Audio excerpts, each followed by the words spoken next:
राजुरा येथे शिक्षण बचाव समन्वय समिती आणि विविध विद्यार्थी संघटना, सामाजिक राजकीय संघटना यांच्या संयुक्त विद्यमाने व अन्य सर्व पेपरफुटी विरोधात दिल्ली येथे सुरू असलेल्या विद्यार्थी आंदोलनातील विद्यार्थ्यांवर झालेला पोलीस बळाचा वापर, अमानुष लाठी हल्ला याच्या निषेधार्थ आज राजुरा शहरात संविधान चौक ते तहसील कार्यालयापर्यंत पैदल मार्च काढून राजुरा बंद पाळण्यात आला।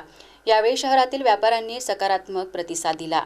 यावेळी केंद्र सरकार विरोधात जोरदार घोषणाबाजी करण्यात आली। तहसीलदारांच्या मार्फत शासनाला विविध मागण्यांचे निवेदन देण्यात आले।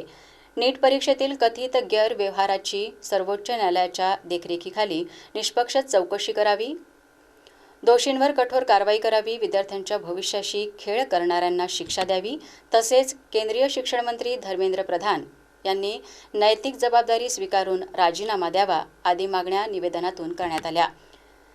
यावेळी चंद्रपूर जिल्हा काँग्रेसचे जिल्हाध्यक्ष माजी आमदार सुभाष धोटे यांनी आजचा बंद यशस्वी करण्यासाठी सक्रिय सहभाग घेतला। यावेळी विविध विद्यार्थी संघटना, राजकीय सामाजिक संघटनांचे पदाधिकारी आणि नागरिक उपस्थित होते।